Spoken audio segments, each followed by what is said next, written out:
Daniel Defoe. Robinson Crusoé. Chapitre 1. Où le lecteur fait ma connaissance. On m'appelle généralement Robinson Crusoé, et l'on croit qu'il s'agit là de mon nom et mon prénom. Il n'en est pas ainsi.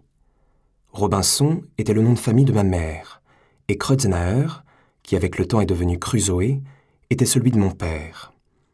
Mais comme même dans ma famille, et selon une coutume du siècle, j'ai toujours été nommé ainsi, il est probable que je resterai jusqu'à la fin de ma vie, et dans la mémoire de ceux qui liront mon étrange aventure, Robinson Crusoé. Je suis né en 1632, et j'étais le troisième fils de mes parents. De bonne heure, je rêvais de voyages sur mer, de fortune faite comme par enchantement dans des contrées lointaines. Mon père voulait faire de moi un avocat. Mais ce métier, où il fallait si peu d'action et tant de paroles, ne pouvait convenir à mon caractère. Et après avoir vainement supplié mes parents de renoncer au projet qu'ils formaient pour mon avenir, je pris le parti de m'enfuir secrètement à Londres et de m'embarquer sur le premier bateau où l'on voudrait de moi. J'avoue que j'étais bien triste de quitter ainsi mes parents sans leur dire adieu, et j'ai maudit bien souvent depuis la folie et l'ingratitude de mon départ. Mais je craignais, en mettant au courant de mes desseins quelqu'un de ma famille, de m'attirer tant de reproches ou de larmes qu'il ne me fut plus possible de m'en aller. Et je voulais m'en aller très loin, au-delà des mers, voir de mes yeux et toucher de mes mains les merveilles dont parlaient tant de voyageurs. Un jour donc, je m'embarquai à l'insu de tous, et ma vie errante commença. J'étais de tempérament robuste, d'esprit prompt, et plus réfléchi pour mon âge que ne le ferait croire la façon dont j'ai agi. Le danger ne me rendait pas timide, malgré ma jeunesse, et j'étais toujours des premiers à l'ouvrage.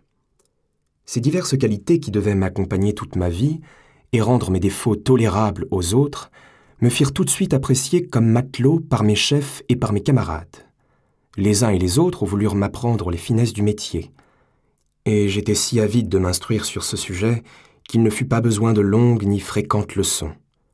Je sus aussi vite prendre la hauteur du soleil pour calculer mathématiquement la position du navire en mer que carguer ou établir les voiles, gouverner ou ramer. Au bout de ma première année de voyage, j'étais donc en passe de devenir un bon marin. Et comme mon goût de la mer persistait malgré les périls que comportait cette vie, je m'imaginais que j'allais bien longtemps courir d'un continent à l'autre. Mon destin en ordonna tout autrement. Le navire sur lequel je naviguais ayant été assailli par les pirates près de la côte d'Afrique, je dus subir une longue et dure captivité chez les morts. Mes geôliers me traitèrent sans cruauté toutefois, et par mes connaissances en navigation, je fus pour eux d'une certaine utilité. Peu à peu, leur surveillance se relâcha, à tel point que je pus, un jour, m'enfuir sur une barque et leur échapper. Quand je me remémore ces instants de ma vie, où seul et sans grandes ressources je m'en allais sur la vaste mer dans un frêle canot, j'admire la bonté de la Providence qui me préserva des tempêtes et de tant de dangers que j'avais bravés si hardiment. Un navire espagnol me recueillit en effet à son bord, et comme il faisait route pour le Brésil, contrée qui m'était inconnue et dont la renommée fabuleuse m'attirait, je fus très content de ce nouveau but qui s'offrait à ma pensée. Dès que j'eus touché terre, je m'embauchai dans une plantation de sucre, et je montrai là tant de courage et d'activité que je devins rapidement pour mon patron un contremaître en qui il avait toute confiance. Quand j'eus bien étudié la manière de planter, puis de traiter la canne à sucre, je résolus de m'installer à mon compte afin de faire fructifier les quelques économies que m'avait procuré mon travail. J'achetai donc du terrain, et je commençai à défricher le sol avec acharnement. Pendant plusieurs années, je retirais de mon labeur tout juste de quoi de vivre, mais la persévérance étant le plus sûr moyen de faire fortune, j'arrivai enfin à acquérir une véritable aisance. Si j'avais continué mon simple métier de planteur de canne à sucre et de tabac, nul doute que je serais parvenu à posséder une grande fortune. Mais j'étais né pour être mon propre destructeur. Un jour, quelques-uns de mes voisins, planteurs comme moi, vinrent me trouver et me proposèrent de réunir notre argent disponible pour armer un vaisseau et l'envoyer sur les côtes d'Afrique afin d'y chercher des serviteurs nègres indispensables au travail de nos établissements. Ils ajoutèrent que puisque mes précédents voyages m'avaient amené plusieurs fois vers la Guinée et que j'étais au courant de la façon dont il fallait traiter avec les nègres, ils venaient me demander de prendre place à bord de ce vaisseau en tant que notre mandataire à tous.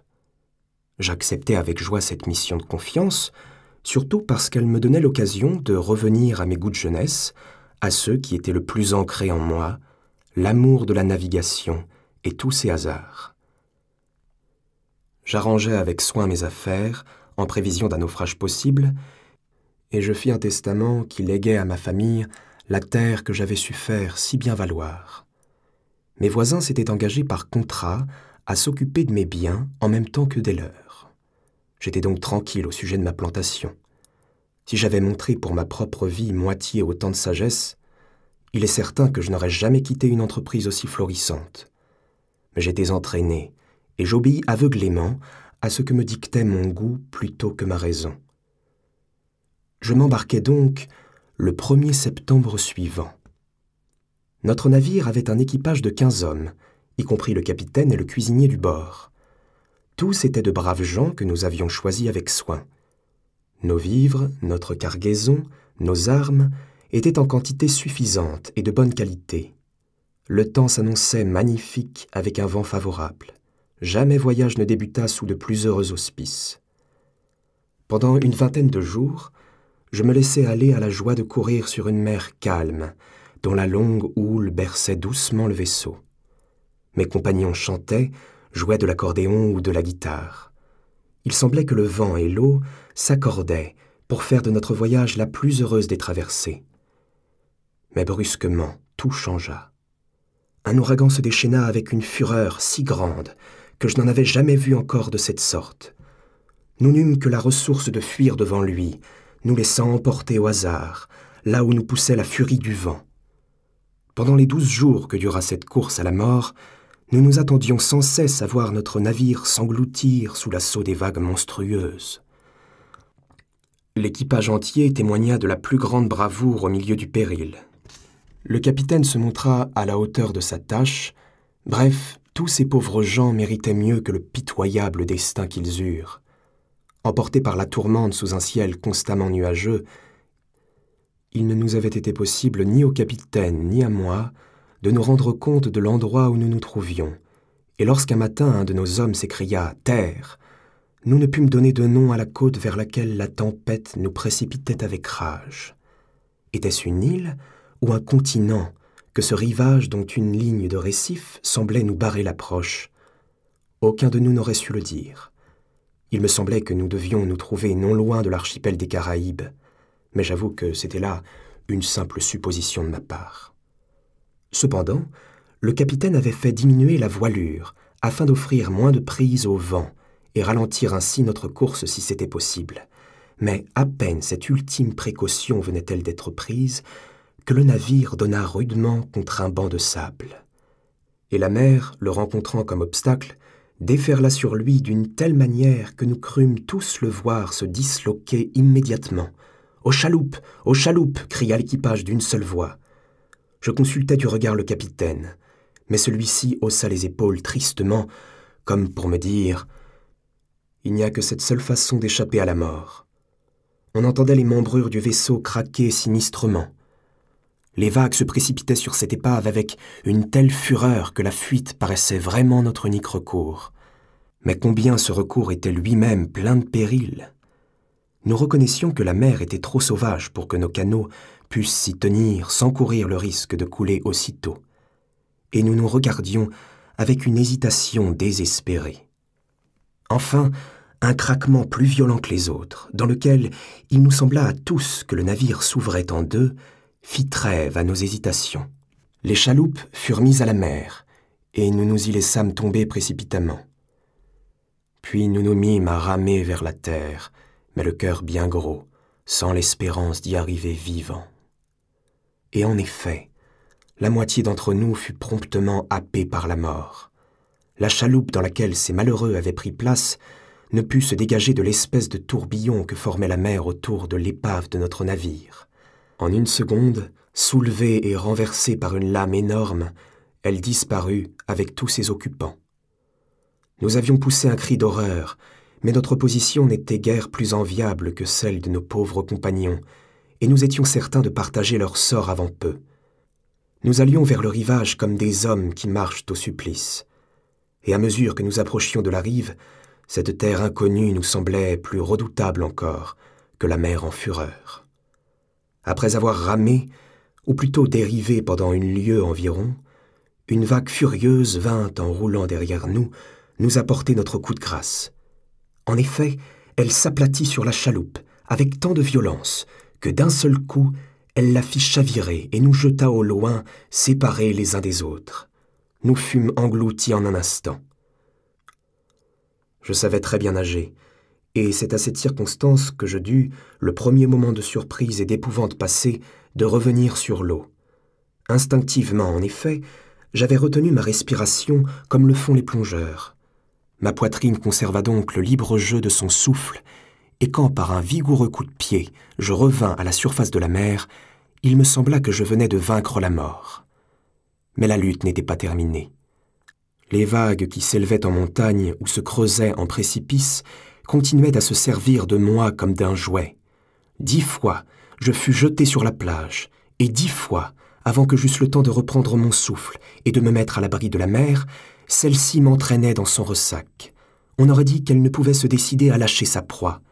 Éperdu, épuisé d'horreur et de fatigue, je voyais le salut s'offrir, puis se refuser, sans pouvoir presque tenter un geste vers lui. Enfin, une vague plus monstrueuse que les autres me porta, dans son écroulement, plus avant sur le rivage. Je tendis mes muscles dans un dernier et suprême effort, et me traînant sur le sable, j'échappais au reflux. Puis je gravis un terre trempante où je me laissai tomber plutôt que je ne m'assis. J'étais délivré du péril et à l'abri de toute atteinte de l'océan.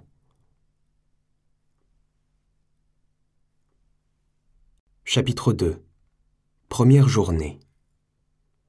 Après être demeuré un certain temps en proie à une grande prostration, je me levai et fis quelques pas au hasard sur le rivage.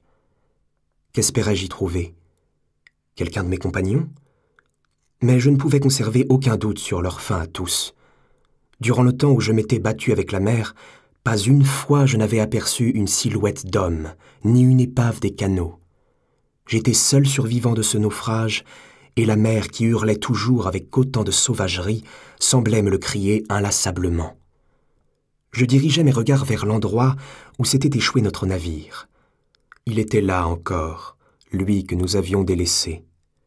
Et je me pris à pleurer à la pensée que la mort de tant de braves gens ne serait peut-être pas survenue si nous avions fait plus de confiance à la solidité du vaisseau. Enfin, j'essuyai mes yeux, et regardant tout autour de moi, je me mis à envisager ma propre situation.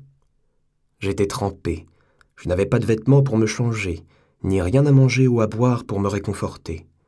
De plus, comme le jour tombait, n'allais-je pas bientôt me trouver sans armes, en butte à l'attaque des bêtes féroces? Être dévoré par des fauves ou mourir de faim? Voilà quelles étaient les 2 seules issues qui me paraissaient s'offrir à mon actuelle situation. Je n'avais rien sur moi qu'un couteau, une pipe et un peu de tabac dans une boîte. C'était tout mon bagage. Et je crois bien que jamais aventurier n'a abordé de terre inconnue avec si peu de moyens de conquête. Qu'allais-je faire? D'abord, il me fallait boire afin de calmer la soif ardente et la fièvre qui me brûlait. Et ensuite, je devais dormir. Mes paupières se fermaient malgré moi, mais je ne pouvais me permettre de repos que si je me sentais en sécurité. Je songeais alors que pour dormir, je n'avais qu'à grimper sur un arbre et à m'y installer, quitte même à m'attacher à une branche au moyen de ma ceinture.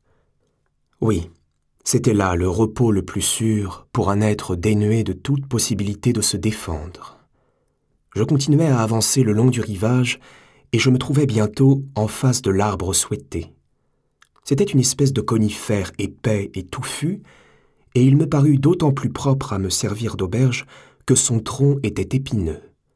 Cela rendait son escalade un peu plus difficile pour moi, mais aussi me mettait plus sûrement à l'abri des bêtes fauves.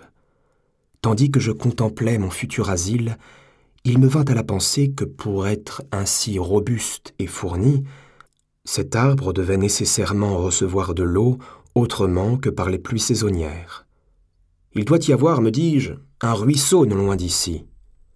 Et en effet, au bout de quelques minutes de recherche, j'aperçus, serpentant au milieu d'une prairie proche, un charmant ruisselet. J'y bus longuement, et m'étant suffisamment rafraîchi, je revins vers mon arbre où je m'installai aussi confortablement que possible à un endroit où plusieurs grosses branches formaient une fourche.